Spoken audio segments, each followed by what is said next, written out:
off before they start to send up the spears. Otherwise, you're good to go. Hey, we got to go. Appreciate the call, and good luck with them. Keep me posted. Thanks, everybody. Thanks to our callers. Thank you, Ella, for all you do. Now, do yourself a favor. Have a great weekend. And by all means, go out and make it the absolute best week, 4th of July of your life. See ya. We're proud to be the exclusive audio home of NBC's coverage of the 2024 Paris Olympics.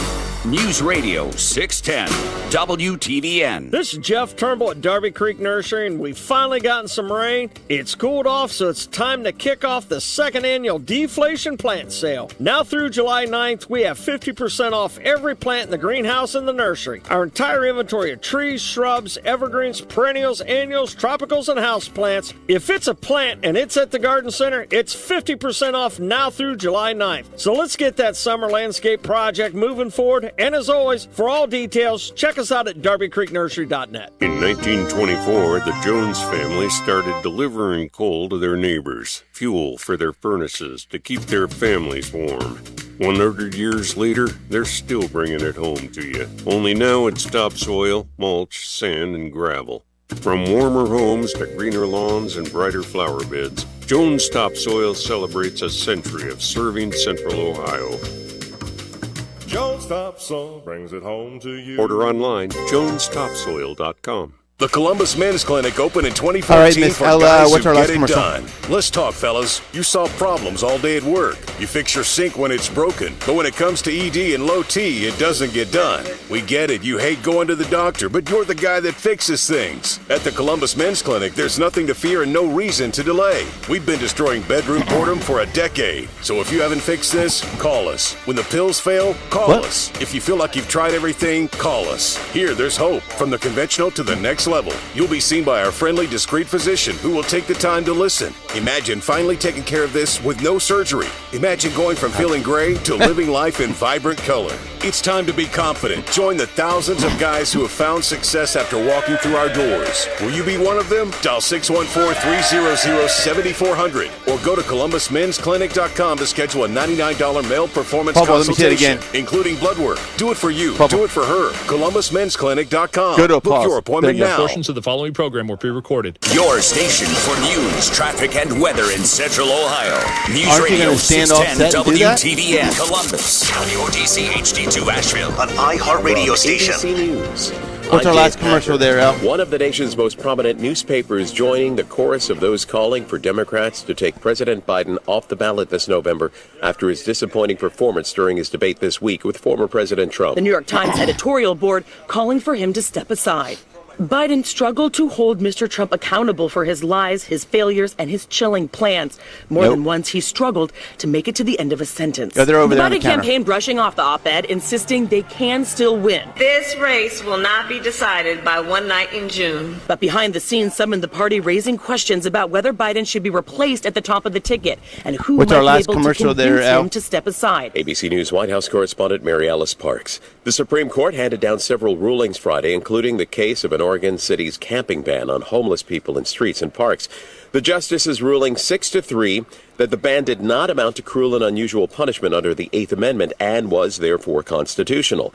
Seattle City Attorney Ann Davidson welcoming the decision. It restores authority back to locally elected leaders for them to make the decisions about what is best for their unique communities in relation to the homelessness issue. Another decision by the High Court. Justices also denied ex-Trump advisor Steve Bannon's request to remain out of jail while he appeals his case. He's accused of defying a subpoena amid a congressional January 6 investigation. Bannon is set to report to jail on Monday. ABC's Am Nguyen. Shark attack in the Sunshine State again. A Florida boater is recovering in the hospital after a shark latched onto his arm during a fishing trip on the Atlantic Ocean near Jacksonville. What's our last commercial? The boater managing to flag down Water Patrol. His injuries non-life-threatening. Friday's incident marks the fourth person attacked in Florida just this month alone, and comes as other states have reported sightings and dangerous encounters. That's ABC's Morgan Norwood. You're listening to ABC News. A man accused of stabbing a person is dead after being shot by police in Cincinnati. Officers responded to a location on Parkcrest Lane where a woman had been stabbed. The suspect crashed his car near 12th and Elm and emerged with a gun and was fatally shot after ignoring officer commands to drop his weapon. As of the latest report, the stabbing victim is hospitalized in critical condition. You look fresh. A police officer is facing charges after he shot at a burglary suspect in Summit County. In September of 2022, Lakemore officer Dylan Uclea fired several shots at Joseph Sparrow at the Cleveland Clinic Akron General Challenge Golf Course after Sparrow had broken into an office and was holding a crowbar. Neither Sparrow nor the officer were injured in the incident, but a grand jury has indicted Uclea on a felonious assault charge. He's pleaded not guilty and has offered his resignation, which will become effective on July 15th. I'm Rob Bailey. A Stark County man has been ordered to spend 28 to 31 and a half years in prison after being convicted on arson charges. In March of this year, Ivan Ray IV set fire to the front porch of a Canton home at around 2:30 a.m. while a husband, wife, and 2 children were inside. All were able to escape without harm. A group of Ohio citizens lead the efforts to end gerrymandering in the state.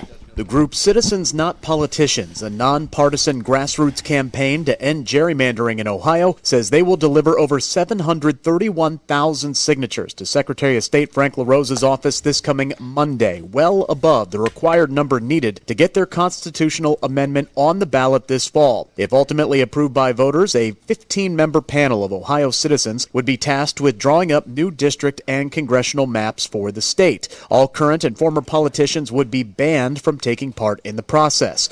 Organizers believe their signature total is the 3rd most ever submitted for a citizen-led initiative in 110 years in Ohio. A rally and news conference will be held this Monday at noon at the State House. I'm Rick Ucino. And I'm Andy Betts. Your latest news, traffic, and weather. If you're not informed, then you're out of the loop. All you have to do is ask. Play 610 WTVN on iHeartRadio. This report is sponsored by Mattress Firm. Mattress Firm's July 4th sale is your chance to get matched with your coolest Z's yet. Save $500 on Tempur-Breeze mattresses with free and fast delivery. All night cooling, all summer long. Discover the difference the right bed makes. Restrictions apply. It was spring of 2011. Eco-Plumbers were just 4 years old. It's 7-ish p.m. 30 seconds and my sister is at her daughter's soccer game. And I had my tablet in the bleachers with a Magic Jack USB stick. Magic Jack was cutting edge back then. Being able to schedule customers for the next morning service right from the bleachers was awesome. It was this neat hack that let us provide after-hours, in-house call answering, and scheduling back when no other plumbers did that. Now we run calls as late as 9 p.m. and we'll answer your call 24/7. You can even schedule online. We always leverage technology to come through for you when you need us to. Take EcoFi clean-in checks. Advanced software, sensors, and tablets show the health and efficiency of your system. And possible trouble spots. Before we start the cleaning and maintenance, so you can see the before and after improvements for yourself. Anyone can use technology. But only eco-plumbers, electricians, and HVAC technicians use it to constantly upgrade their ability to serve you. At Getty.com. The facts don't care about your feelings. And frankly, at this point, I don't give a damn either. If you're too stupid to educate yourself or too ignorant and keep believing what you hear, then you've become the problem. If you believe the elected leaders in Franklin County care about you, then you are the fool. They say that you can see into the true soul of a person, not during easy times, but rather the soul and heart of a person stand true during the most difficult of times. We are in some of those times in the city regarding our safety and security. And the soul and the moral compass of those leaders are now more than ever clearly in focus. Our city is being overridden by thugs and those who have been taught to have little to no regard for the life of the innocent. Heck, if you want to go beat up each other because little Johnny encroached on your territory, go right ahead. But when you have no regard for my safety and the safety of fellow citizens, then it is now our problem.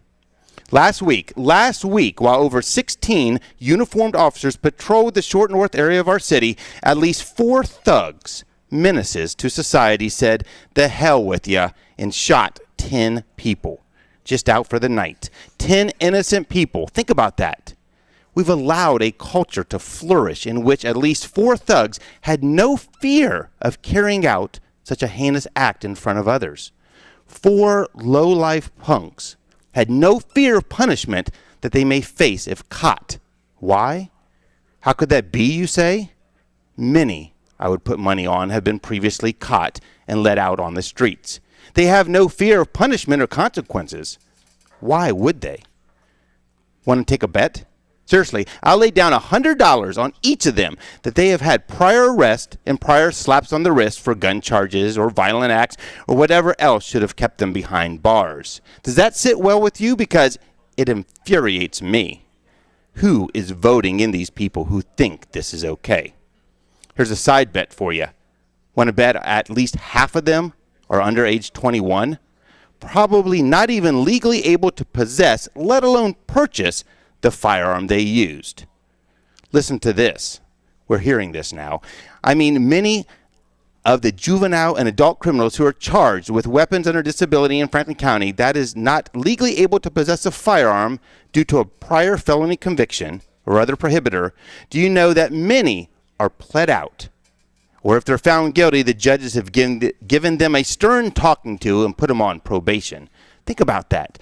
Our officers literally putting their own life in jeopardy to confront and disarm the worst of the criminals, only to have them right back out with no consequences. Pathetic. So how did our leaders react this week? Just listen to this nonsense. Mayor Andy Ginther. Ohio has the most dangerous and reckless gun policy in America. It should never be easier to get a gun than a job. We need the state and federal governments to step up and keep guns off the street and out of the hands of the violent criminals. Great soundbite, but have you ever noticed there are no details behind their assertions? Because they're not based on fact. Hey, Channel 4, how about asking him to clarify how a new law would get guns off the street? Emmanuel Remy, Columbus City Council. It's clear where the blame should be placed for the gun violence happening in our city. People at the State House have made it explicitly easy to get guns in this community and in this state. And so this is the result. I think these reckless comments hurt me the most because I like Emmanuel and have had many conversations with him, but he apparently values politics more than your safety. Shannon Hardin, Columbus City Council. We once again ask state and government and the courts to stop blocking common sense control policies and allowing guns to pour into our streets. Hey, Columbus Dispatch, why haven't you asked Hardin how guns are pouring into our streets? Demand statistics to back up their rhetoric. Facts do not care about your feelings. CPD First Assistant Chief Potts. This is a gun problem. I hear you, Chief. That's why we lock them up every night at our store. Damn things keep sneaking out and shooting up the city. Mayor Ginther. It's the gun nuts that have caused this problem. Mr. Mayor, Andy, if you had had some nuts, we wouldn't be in this problem.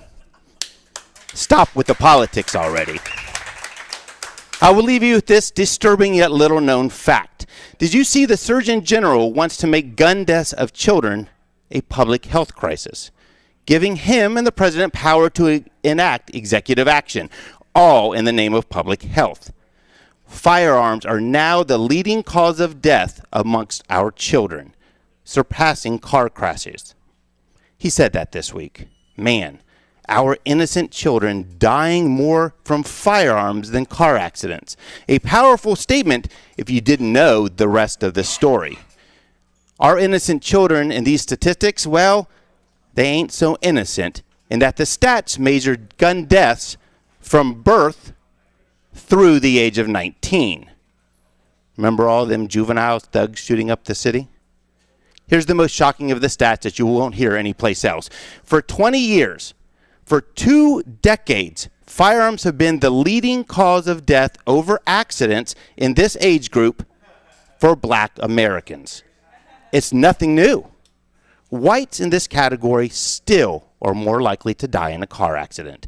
The reason for firearms being the #1 cause of death for all Americans in this category now, the reason is that with the proliferation of violence in the black community since 2020, the black youth are now 6 times more likely to die from a firearm than their counterpart in every other race.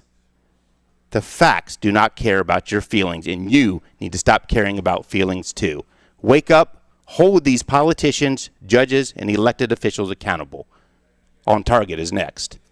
Live from LAPD Firearms Range and Training Facility, this is OnTarget, the latest from the firearms industry, the products and politics that affect your hobby and liberty. This program may not be politically correct, but it is On Target.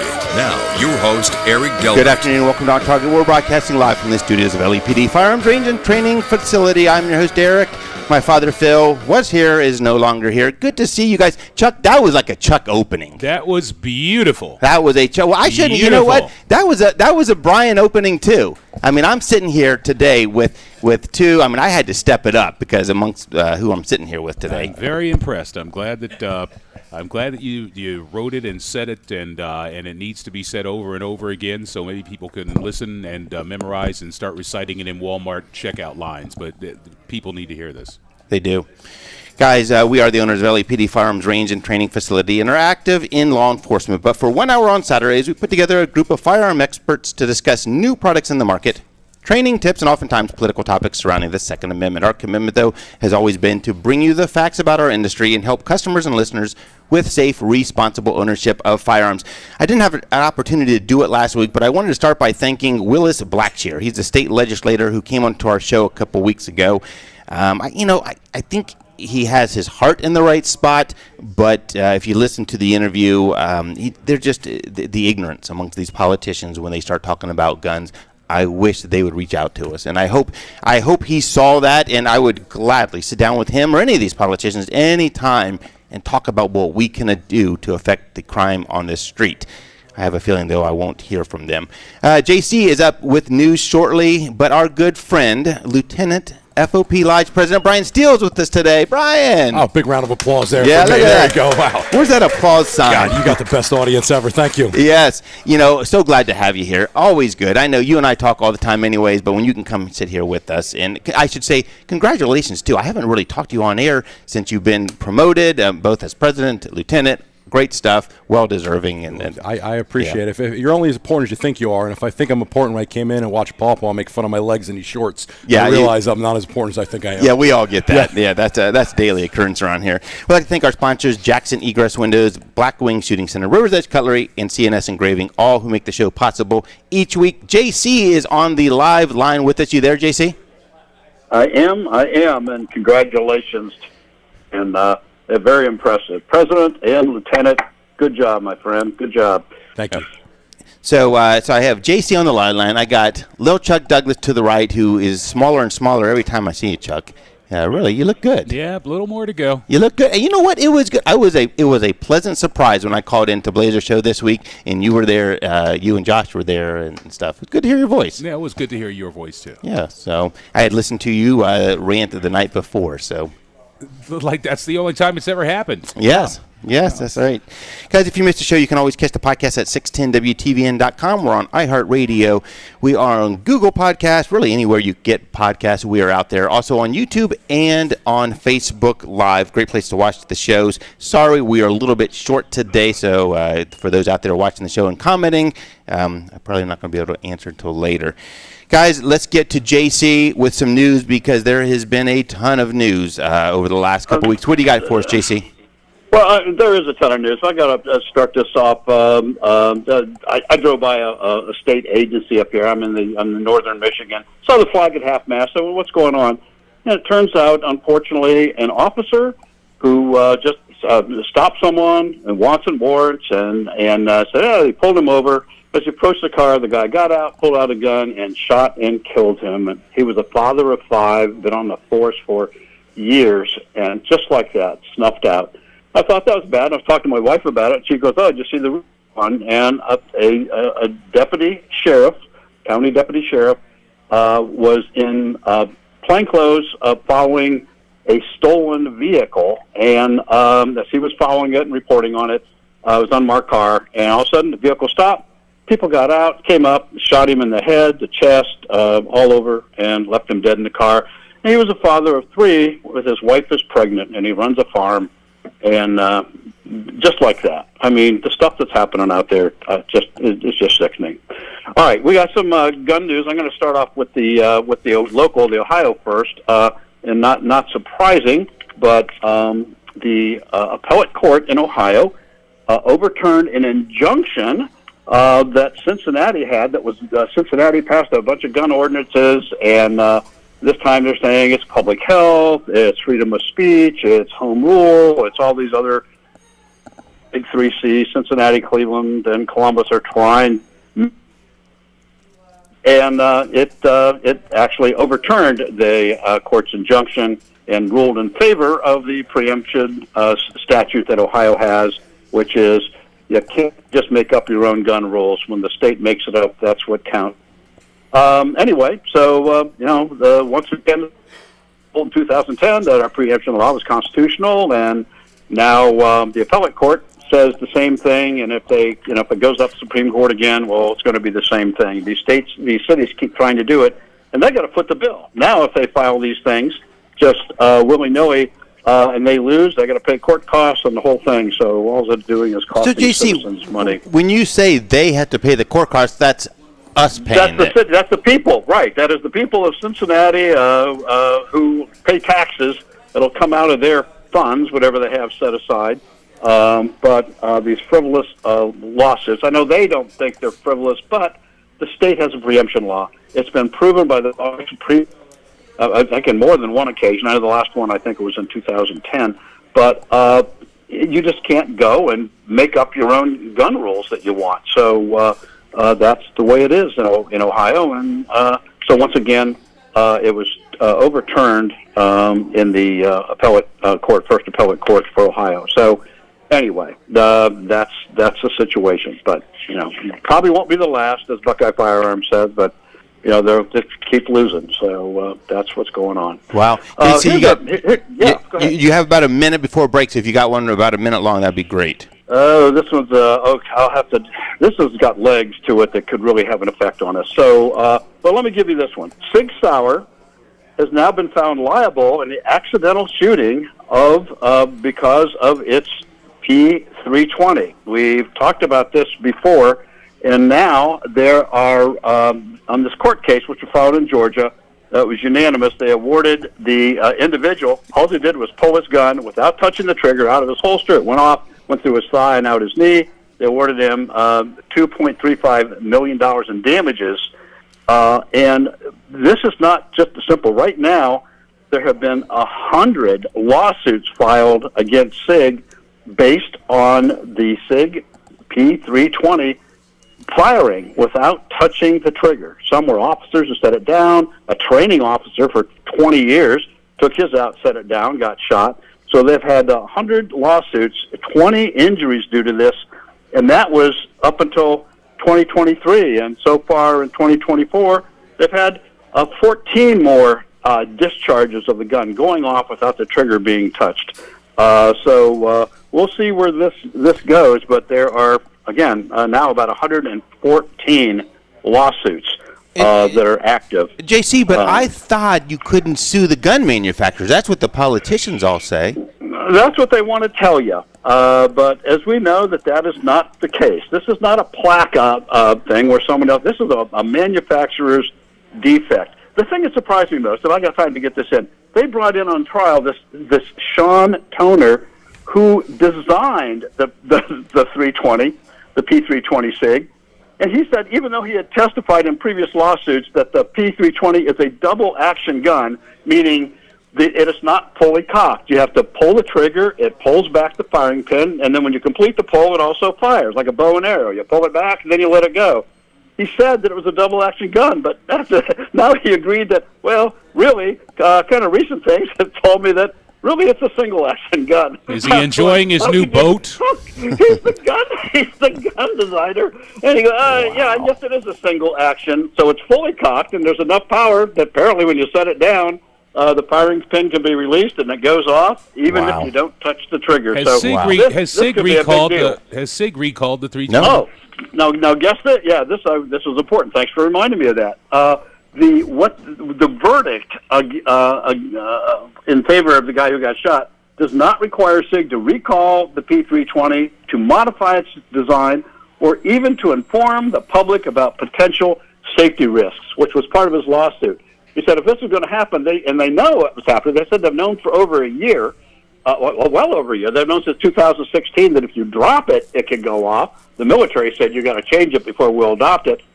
But they didn't change the design for all the rest of them, and they didn't notify anybody that, hey, by the way, this could go off. So that does not affect that. So That's we'll see crazy. the other. We recall peanut butter because it might contain peanuts, and they haven't recalled that gun. I don't understand that at all. Guys, let's jump to a quick break. JC, we can get back. We'll talk about more news, some of the big Supreme Court rulings recently. We're on Target, broadcasting live from the studios of LAPD Farms Range. We'll be back right after the break. This is what you would think SIG would take it upon themselves to recall that gun. Pawpaw keeps hounding you about them chicken legs. He's good. He's good. Well played.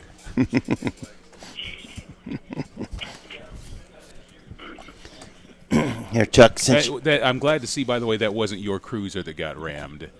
I know. Yeah, no, it was one of obviously one of our officers. I got the 2:30 in the morning text, which I'm sure Brian's used to. You know, hey, we might need a statement out on this. Thug juveniles as usual. Chuck, since you're on the end, you're going to have to handle the new placard.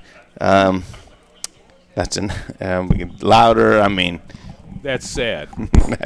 Dad brought it. Welcome back to the Newlywed Game. Where's the craziest place you and your SIG have ever made whoopee? Hey, speaking of whoopee, you got weather there? I guess it's sitting in front of me. You know what the temperature is? Yeah. How do you do that? What? You just know. It's 85. You know what? He's good. Is it a weather-aware day? No, that's what I want to know. Is it a weather alert day? No, but still turn around, don't drown. Click it or ticket and whatever else rhymes. Beat the heat. There you go. Beat the heat. Leave it to 1 Ella. minute. Yep. Ella's got all them one-liners. Yes. We got a chance to actually work together a couple weeks ago. Yes, that was thoroughly enjoyable. She's on it. I always held her at a higher esteem till the day she dropped the F-bomb on us. Were you here for She wasn't on the air, was she? No. Okay, well, then but it's she all right. did it right before we were going on, so we didn't even have a time to react. You're lucky this is a broadcast show and not just a Facebook show because, I mean, come on. Andy Ginther's in the news, man. I could say all kinds of stuff that'd get you in trouble. Yeah. But I did like the nuts thing. That was good. I was chuckling to myself. Very good.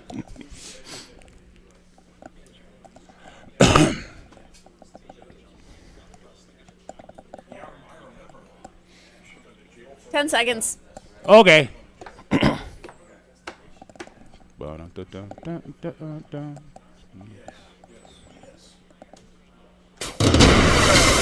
Your ABC 6 first warning weather for the rest of this Saturday. Some rain and storms in the forecast, some of which could be severe this afternoon, a high of 88. Overnight rain and storms continue, 71. Sunday, mostly to partly sunny skies, less humid too with a high only 80. 85 right now at your severe weather station, News Radio 610 WTVN. Ohio's capital city depends on News Radio 610 WTVN. I don't care anymore from No Jacket Required. Drag my name all over the place, I don't care anymore. Phil's awesome, man. Yeah. Kind of miss him being out of the mix. You won't catch me crying 'cause I just can't win. Don't care anymore. This is kind of like my personal theme song for several years. Yes. Welcome back to On Target. I'm your host, Derek. Joined today in the LAPD studios, blessed to have Little Chuck Douglas to my right, Lieutenant Brian Steel to my left, JC on the line. JC, get to some other news for us. What do you got? Okay, there's some big stories out there, and this one has under the surface of what the government's really trying to do, and this is interesting. So this happened last Friday, not yesterday, a week ago. The Supreme Court of the United States upheld domestic violence restraining order gun ban in an 8-1 vote. Now that may seem okay, Supreme Court, what's going on? But they ruled that people determined by a court to be dangerous can be disarmed, at least temporarily. So they had a very narrow ruling. The court was the case was brought up by a guy that's called the United States versus Rahimi. Rahimi is kind of to me it sounds like he's a punk thug kind of a guy who threatened to kill his wife his girlfriend and their child and he was also being investigated. He had a restraining order. Anyway, the cops, because he was also a criminal and other things, and they found the guns, knew there was a restraining order, and he said, well, I have the constitutional right, even though I have this domestic violence, I got to protect myself. So anyway, it made its way up to the Supreme Court. So what the court said when a restraining order contains a finding that an individual poses a credible threat to the physical safety of an intimate partner, that individual, consistent with the Second Amendment, may be banned from possessing firearms while the order is in effect. So they even went so narrow as, can't have them now, but when the order is not into effect, yes, he can. And this came from the Chief Justice John Roberts. Another part that's interesting, they took a look at it's the first time they really looked at the Bruen case. They've actually applied the Bruen case to itself in a new test for the first time. And they said because of that, it's going to have a major impact on how lower courts interpret Second Amendment protections, since Supreme Court's using the Bruen test themselves. But so that's interesting, is while the order is in effect. So they said our traditional, but this is where it gets start getting a little dicey. It says our traditional firearms regulation allows the government to disarm individuals who present a credible threat to the physical safety of others. But it's starting to get into what the government was really trying to get out of this. They didn't like this narrow ruling. So, but Judge Neil Gorsuch wrote, and this quotes are, and so, for example, we do not decide today whether the government may disarm a person without a judicial finding that he poses a credible threat to others. So that judicial finding is really important. We do not resolve whether the government may disarm an individual permanently, and nor, this is where the government's trying to put this verbiage in, nor do we purport to approve in advance other laws denying firearms on a categorical basis to any group of persons a legislator happens to deem, as the government puts it, not responsible. They were saying that this guy should have his guns taken away because he was not responsible. So you can see where this is going. And it actually, the court did go on to reject the government's attempt to establish a new standard for who can be barred from owning guns based on whether or not they are responsible. So, if they deem that, what we deem white supremacists, they're really not responsible, and we should ban them from owning firearms. I mean, you're trying to use this one little case to spread out. So, Chief Justice Roberts did write that we reject the government's contention that Rahimi may be disarmed simply because he's not responsible. Responsible is a vague term, and it's unclear what such a rule would entail. We know what it would entail, and we know what the government was trying to do. So it's a case that we know, as long as there's a judicial finding and that it's temporary and based on a restraining order. But the government was pushing for this. We can ban any responsible people, irresponsible people, from owning firearms. Wow. And that's why this is so important. And JC, we're seeing it more and more. The Supreme Court is really righting the wrongs of some of these lower courts that are just off the rails. They've had a lot of decisions this session that have kind of righted the wrong. And so in another court, since the Department of Justice says, well, we won the victory of Rahimi. They didn't get what they wanted on responsible people. But the U.S. Solicitor General, I don't know where that is in the pecking order of the DOJ, but she filed a supplemental brief on Monday. So last Friday they had this case where on Monday she filed a supplemental because they were hoping to expand it who can possess a firearm. And the request is that they requested that the justices make a federal felony gun ban their next Second Amendment priority. And because it's coming from the Department of Justice, there's a good chance that they will look at that. And the Solicitor General said, look, I was kind of surprised at that. She said that felon and possession convictions account for nearly 12% of all federal criminal cases. I thought that was wow. Interesting to see. Wow. And she argued, so what she wanted to do is make a separation. She goes, take a look at these three categories: violent felons, nonviolent drug felons, and nonviolent non-drug felons, to see if there's any difference that the courts can come up with it, who can be banned and who can't be banned. So we'll look for that we'll coming up. Definitely keep tabs on that. JC, we got to jump to the bottom of the hour news. When we come back on the other side, we'll have a little bit more news, but we have Mr. Brian Steel, Lieutenant Brian Steel, in our midst amongst us. We're going to talk about what's going on in our city today. We're on Target broadcasting live from the studios of LAPD Firearms and Range. We'll be back right after the news. We need 2 hours, Chuck. Yeah, I know. Looking at those different categories, actually, and see if we had a common sense justice system would make sense. I firmly believe there should be a statute of limitations on a denial of constitutional rights based on convictions. I'll tell you what, if the crap hit the fan right now, the first friend that I would arm to the teeth and have by my side is a felon from Georgia. Yeah.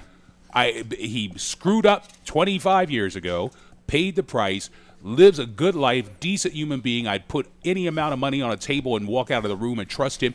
I would trust him to protect my family, and he doesn't have a constitutional right to be. That's a valid argument. I think that there needs to be a statute of limitations, or at least a reappraisal of a situation once that right's been denied. Same thing with voting rights. People who do something and mess up and come out of it and actually are rehabilitated and are better people, that's what the damn system's supposed to be about. But it's not. And, we're not getting either punishment or rehabilitation. We're getting nothing from the system, either side of it.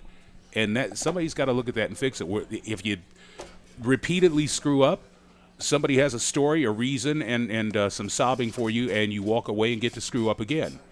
But the people who go in and fix what they did are paying a price for life. I just don't think that's right. No, I don't necessarily disagree with you on it. Probably when we come back, I'm going to kick it to you. I'll lead you right through some of the stuff and start out with the stats. I think that's some cool stuff. So yeah, a lot to talk about. Yep. Talk about how you're going to decorate your golf cart for the 4th. Yeah, we did it last night. I saw it. Yep. Family did it. I saw it when I was driving by. You got like turrets on the front. No, but I sold the Harley and bought a golf cart. That's where I am in life. Oh my gosh! Now, Brian, I'm going to tell you what I've been trying to get them to do for about 15 years now. We're being the honor guard on 4th of July. The parade is so long. We have time because we're the first ones to the school. I need someone there with a golf cart or a pickup truck to zip us through the back of the parade, and I want to be on a pickup truck at the back end waving to everyone. Yeah, well, you got it. I'll do the ride. You let me know. He's got to get the chief to sign off on it.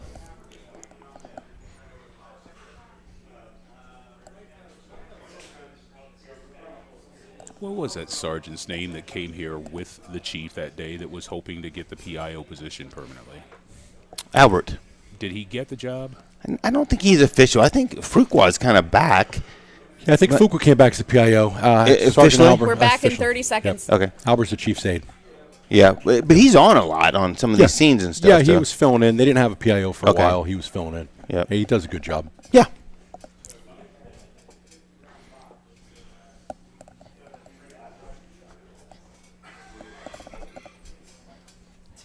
Remember the theme for the show?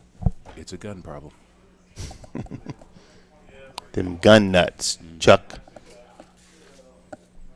Man. Live from LAPD Firearms Range and Training Facility, this is On Target, the latest from the firearms industry, the products and politics that affect your hobby and liberty. This program may not be politically correct, but it is On Target. Now, your host, Eric Delbert. Welcome back to On Target. I'm your host, Eric, joined today in the LAPD studios. I got JC on the line with us. Little Chuck Douglas is to my right and to my left, our good friend, CPD Lieutenant Brian Steel, also happens to be the president of FOP Lodge number 9. Brian, I always enjoy when you come on the show because you have a lot of behind-the-scenes stats. You have the pulse of what is going on with our men and women on the street. You are right there. Every time there's a critical incident, we see you out there. So we value your opinion. So today we wanted to bring you on, talk a little bit about those stats. That's kind of the theme for today was the facts don't matter or care about your feelings, and it's because there's so much. If the people knew the true behind the scenes, we could collectively help these communities that are in the most need, but the politicians just don't want to seem to want us to have those facts out there. So we brought you on today. We want to talk a little bit about what's going on. Talk to us about some of these stats. Sure. So listen, I'm like a broken record, and I've called in before. I've talked your show, and it just comes down to this: about 33% of the city of Columbus population is of color. About 90% of the victims of violent crimes in the city are of color. About 75% of the suspects are of color. We have atrocities being committed in our challenged inner city neighborhoods, and the FOP seems to be the sole voice of all the organizations talking about that. We want to automatically blame the gun. The gun did this. Why are people of color exterminating people of color at an insane rate? And why aren't we talking about that? Let's address the problem. Now we could talk about some solutions to that problem. Why would the politicians skirt that? I mean, why wouldn't the mayor come out and say, look, we've looked at this and it all points back to this community. Let's put our efforts right there. Let's do what we can to build that community up and get them out of this. Why? I mean, they propose stuff that affects everyone. You know, it just seems so counterproductive. Sure. So, I mean, for some, it's difficult to talk about, and that's really all it comes down to. Or maybe purposely we don't want to talk about it. The other day, one of our chiefs was on the TV, and he was listing all what they called mass shootings, anybody more than 4. They listed maybe 10 of them. I looked up every one of those cases. People of color were the victim in every single one of the city's mass shooting, but it's easier just to blame a different political party in the State House.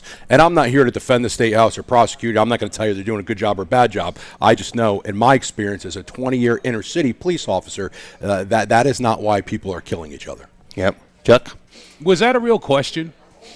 Honestly, why aren't the politicians telling it? Because they want idiots, stupid people to continue to vote for them. Yeah. And the last thing they're going to do is something that might offend somebody who is a continual victim of society, because they will lose their political support. How do we get around it? They don't want to say, look at the numbers you just heard from Brian, 90%, 86%, over and over again. How many of them are non-white? It doesn't take a brain surgeon to figure out where the problem is, but the assistant chief didn't come out and say, it's a color problem. No, she blamed an inanimate object instead of a cultural screw-up that is going on right now, not just in Columbus, but all over this country. Yeah. And I think, too, people get hung up on, if we identify these communities as being the problem, we're blaming them. I'm not. And they won't support us. Yep. They won't vote for us. We lose power. And I don't think it's that. I think people genuinely, everyone sitting around the table here, genuinely would want to help those communities. Let's do what we can. It builds us up better as a city, as a society. We genuinely would want to help them, but we got to identify. You have to talk about what the problem is before you can start fixing it. Talk about a danger to children. We got a 3-year-old boy dead by knife. That was a black problem. You got a 5-year-old child strangled while in care of somebody that's supposed to love him. That was a black problem. You got a dead child last night in the city of Columbus and 2 missing. That's a black problem. Ain't no guns involved, but black in every case. Somebody say it out loud, for God's sake. This isn't blaming. This is saying, look, something's wrong. We got to fix this. And the first people who should be inflamed and just going nuts to get something done should be black people. Right. When I talk about this, it's often someone will say, "Well, this is a right wing conservative issue that you're blaming." Couldn't be further for the truth. These are statistical based. In the city of Columbus and most inner cities, the overwhelming amount of crime is committed by people of color. People of color overwhelmingly do not commit violent crimes, and that's very important to touch those two issues. Now, think about it. In your inner cities, somebody grows up in inner city, failing school district. The city of Columbus schools is a failing school district. Failed government policies. There certainly is a history of racism in the United States where we just have to address that. The lack of jobs, socioeconomic status, all this stuff comes into play. Let's put more help into that, and maybe we could stop this. I'm reading the statistics in the murders. Sure, there's some DV in here. There's some robberies. Argument and disputes make up the majority of it. Why are we shooting and killing each other over an argument or a dispute? Right. It does not make sense. Right. And, I heard this week, I was talking to some people, and you talk about the schools and stuff, and they were saying they're involved in education in Columbus, and they said, we had kids who had less than a 1-point GPA who we were basically told to graduate. 100%. 100%. I mean, who's good is doing? Move the kid on. Not our problem anymore. We'll send you somewhere. I have family members that are teachers. I know Columbus City school teachers. There's phenomenal teachers in Columbus City schools, but it is a complete failure how it's run, and it's part of the reason we're behind some of these issues. Yeah, and they're more worried about what pronoun to call the kid than getting them an education. And the teachers are the same. Basically, every group in America is the same way. Look, the good, go to work, go to church, raise your family, pay your taxes, mow your yard, plant your flowers. Good, decent people. Whether we're talking about black people, white people, doesn't matter. There is a subspecies of all of us, okay? Yep. Black people, the people who are on the streets killing each other, they're eating you alive. White people, the Proud Boys, the neo-Nazis are eating you alive. Good teachers, look around you. The crap that is passing for educators today are eating you alive. All of the good people are allowing themselves to be cannibalized because nobody wants to stand up, get loud, and say things. Right, absolutely. JC, you and I were talking about those stats last night, the Surgeon General stats. How surprised were you to see some of those stats? Well, it's how they're organized. It's what the Surgeon General is part of the Biden administration. They get appointed, so it's like, hey, what should I do? Okay, let's go around the gun and let's just make it a national health crisis. That's it, a national health crisis like COVID. And then how do we do that? Hey, let's include 18 and 19-year-old, the prime gang member of age. Let's include those in there as our little children and look at how these deaths. The deaths are a problem. No doubt about that. But to pad their statistics, this is what they do. And they don't mention things like the FBI report just came out from last year and said that the mass shootings were down 4%. So they're going down. I mean, that's not great. It's not 10%, not 50%, it's not 100% that we'd wish, but they're going down. They don't want to tell you anything good that's happening, and they want to put this hodgepodge, stick it in the blender and go, look at these deaths, which are terrible. But when 90% of the problem is in one area, that's where your attention be focused. And, they don't want to come out and say, well, you know what, it's black children 6 times more likely to die than white children, which is the next highest group, and then you get into the indigenous folks and Latinos, and it's all that is down below. But they don't. We need to address the problems. What is the cause? What's going on here? But what they're trying to do is, hey, we have speeding problem, so let's take the car away. I mean, that's not the reason. Yeah. The gun is an inanimate. It's not it's maybe what they're using, but it's the people. That's what's happening here, and they're just seem to be dancing around it. I know. Brian, on a better note, we talked before the show. There's a little bit of a sense in the law enforcement community the pendulum is starting to swing back a little bit. Are you seeing that? I'm seeing it. I worked the street 2 weeks ago on Father's Day, and unfortunately I went to a scene of a murder. A young lady named Brooke Davini. She was 19, pregnant. She was killed by her spouse, Devin Blair. Complete animal, Devin.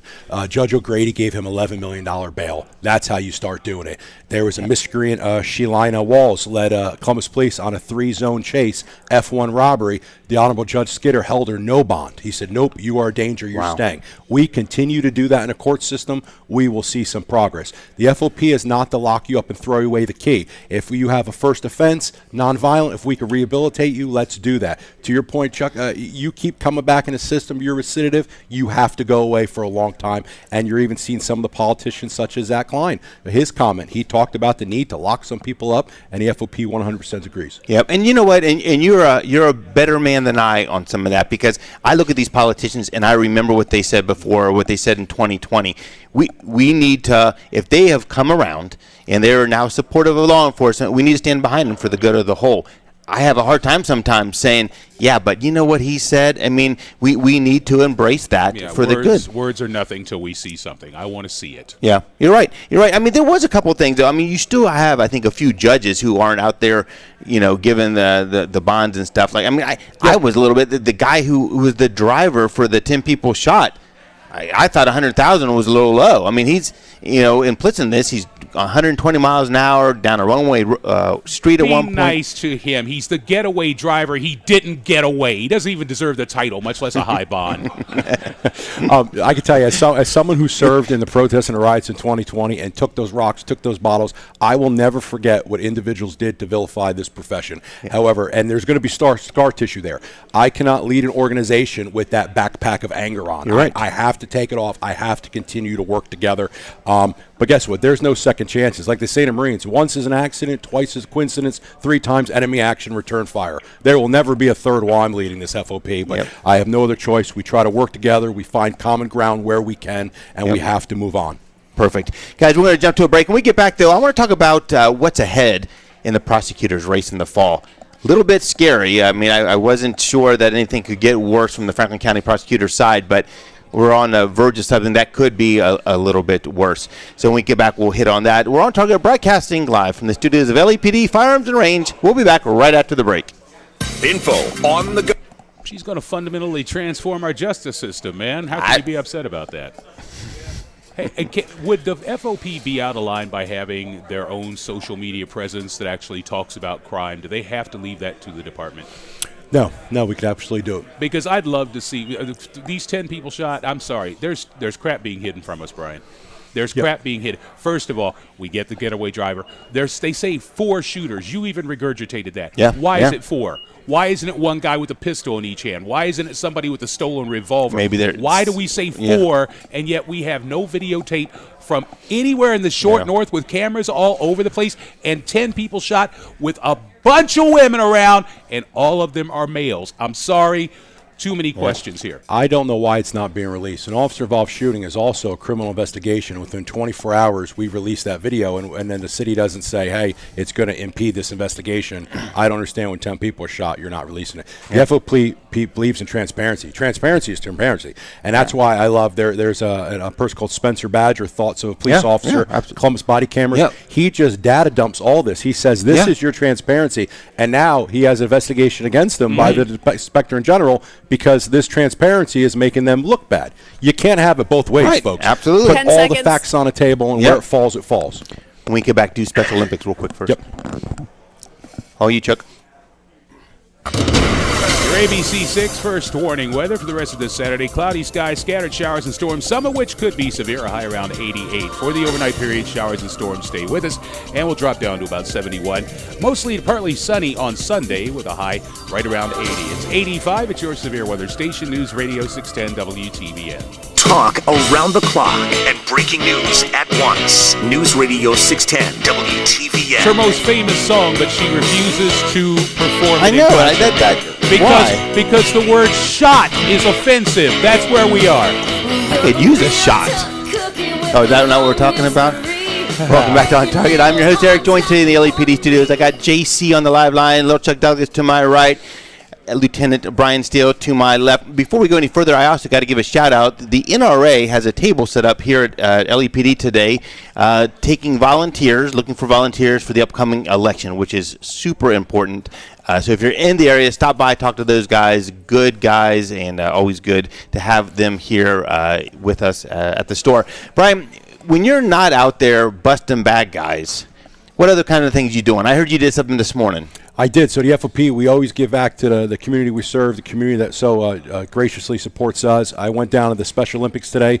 They have the Special Olympics in town this weekend. If you get a chance, myself and Worthington Sergeant Justin Anthony, his wife Rayanne, his daughter Sophie, and his son Will, big shout out to them if you're listening. We went down there and we did a powerlifting competition. Seeing these athletes give it everything and lift weights, first of all, it motivated me that after eating Papa's Timbits, I'm going back to the gym this afternoon. But that's stuff our members do every single day. We're not just police officers. Some of us are pastors. We're coaches. We go out there. We serve our community. We give back. Big shout out to the athletes in Special Olympics this weekend. That's great. That's good stuff. So prosecutor race is coming up. Prosecutor Tyak has been in there for a number of years now, ran on a platform that I still, it rings in my ears, how we are going to prosecute officers who succumb to the temptation to shoot people. How could you get worse than someone who runs a campaign on that?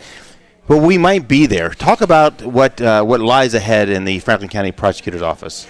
So there was a primary. Council member Shayla Favors won that primary. I don't think they're going to run a Republican. The Republican Party's probably not going to run. She's going to walk right into it. Listen, I can tell you, the prosecutor, you need to be the chief law enforcement officer such as Ron O'Brien was. We've not had that in quite some time since he left. I'm not as worried for law enforcement as I'm more concerned about the people of color in the lower socioeconomic areas. What's going to happen to them? You have a prosecutor who's running on this, I'm going to change the face of criminal system and bring more equity and equality. I don't know what that means when there's someone shooting 10 people downtown. I don't know where the equity and quality is in a drive-by gang shooting. We have problems, voters, so only time will tell. I can tell you want to change things, vote the right people in office. My good friend over there, Josiah Lanning, put someone like him in the State House, and you're going to see some changes. Who you vote for matters. It does. Absolutely, 100%. 100%. Unfortunately, getting towards the end, but one thing I wanted to hit on, we see, and I don't have a sense of this, maybe I'm just hypersensitive to it, but you read in the paper or on the media, officers getting let go at CPD occasionally. Is that just normal things that happen? Is that, I mean, you have a force of a couple hundred or a couple thousand. Is that, are you going to get that in any profession? Or are you thinking this is because maybe standards have been changed over time? Yeah. So there is an argument made that standards have been lower. And let's be honest, when I took this job on the heels of 9/11, there was a line out the door wrapped around the street to join this job. Now, after some of the failures of 2020, you can't get anybody who takes this job, or not as many. Anybody who knocks on that door and wants to be a police or fireman, my hat's off to you. We do have some issues. There's about 1,800, 1,900 Columbus police officers. 99% do a fabulous job. There are a couple that slip through the cracks. One thing I want listeners to know is the FOP, we represent individuals. We don't hire individuals. We don't fire individuals. We have a statutory obligation to represent an individual, and we're looking at the process. We're protecting our contractual rights. Is the due process being followed? If it is, we have no say in a termination. If the city violated that, then we have a statutory obligation to fight for them and that process. Right. So that is something that's just part of what you have to handle as the president. Yeah, we take the name out of it. We take whatever they're alleged to do out of it. It's very similar to you have the right to a criminal attorney, regardless of what your crime was. An attorney has an obligation to represent you fairly and impartially. It's very similar in the FOP and the administrative side of it. And right. FOP has no seat in the interview, hiring, vetting process at all, right? No, I mean, whoever. Nope, we do not. Maybe that should change too. Yeah, amen. Obviously, something's fallen through the cracks in the beginning stages, allowing when you see guys on the job with under 5 years getting into some pretty stupid issues. Right. They probably had a track record, just like you said about the people we're looking for. You'll bet $100. I'd put $100 on the table that they probably had a track record that should have followed them into the department. Don't shortchange the background process. You have to find the highest quality caliber individual, thoroughly vet him in a background process, and compensate him for what he or she does, and that's how you keep good hires in departments. Right. One last thing, you talk about these communities that are hurting and stuff. How do we, one thing that seems to be the underlying fact in a lot of this stuff is that we don't have the community stepping up to help law enforcement solve these. I don't know what has happened with the Short North shooting, but, we continually hear in some of these communities that you go around, knocks on doors, no one saw nothing. I didn't see nothing. How do you get those communities to come back in the fray and come back and say, yep, you know what, not in my community, and I'll rat you out? Very difficult. For some individuals, say on that corner, they're scared to call in the drug house next to them because they're terrified. They're not scared of the police like some politicians would tell you. They're scared of what's going to happen. Our goal, our number one fundamental of government is to provide protection. Where you could break down some of those barriers, as you know, longtime beat cop, just get out, know your block, know your people. They'll know you. They'll be more trusting. Maybe not on the record tell you what happened, but they'll pull you to the side and tell you. And that's just the importance of continuing to build relationships in the communities you serve. Right. Chuck, any last thoughts? I know you always have a thought. No, I mean, we've got the president of the FOP sitting here. As always, God bless the officers. Those who go out there and do this every day, man. I don't. And I'm still frustrated on their behalf every day, turning on the news, and our solutions from downtown are stupid. After this shooting in the Short North, what do? We add law enforcement and increase the presence for the weekend. Why? Red, white, and boom is next. We don't want to deter anybody from being downtown for fireworks. That's right. Exactly a political move that took precedence over common sense. One weekend does not a safe community make. Yep. Absolutely.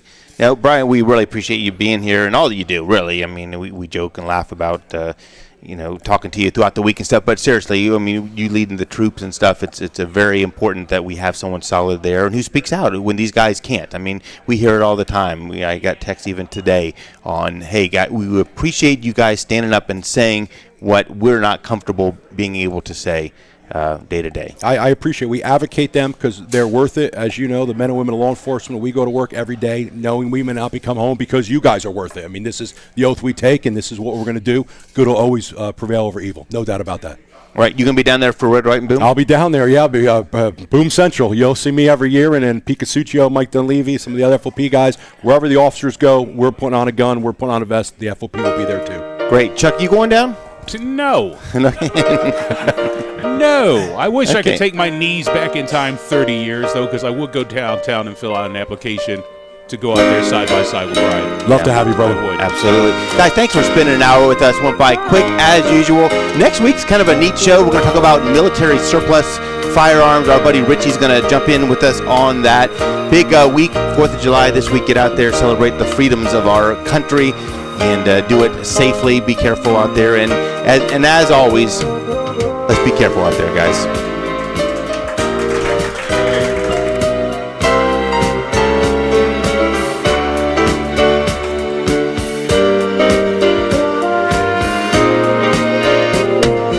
We're proud to be the exclusive audio home of NBC's coverage of the 2024 Paris Olympics. News Radio 610 WTVN. Hi, I'm Rick Germain. It's time to get into the vehicle you've been waiting for, and at Germain Kia, during the Kia Summer Sticker Sales event, lease a new 2024 Kia Forte XLS for $129 a month for 24 months with $34.99 due at signing. Come see us at the Auto Mall on Georgesville Road or get started today at GermainKia.com. Lease for $129 a month for 24 months, 10,000 miles per Oh, that's year. okay. Could he hear us? Over $34.99 due at signing. No, that's okay. I didn't go to him at all. Deposit to qualified customers on approved credit restrictions apply. All right, you ready? Full details expire 7/8/24. There are so many ads out there right now from bathroom This is Eric kitchen from OnTarget. This week we talk about the military surplus market, and the gun of the week is sponsored by Jackson Egress Windows. Tune in right here Saturday at noon or live from LAPD Studios on Bethel Road. SimpleBathAndKitchen.com. That's SimpleBathAndKitchen.com. Tune in tomorrow at noon or live from LAPD Studios on Bethel Road. 9 out of 10 roofs can be rejuvenated by RoofMax. Tune in at today a at fraction noon of or the live cost from of a LAPD new Studios roof. on Bethel Road. RoofMax can add up to 15 years of life to your current roof. Call 1-800-RoofMax. Happy for a free 4-8. Thanks so much for roof. teeing up those Zero Foxtrot comeback isn't music just and a everything brand. else. Everything was It's a way of life. awesome. Founded and operated by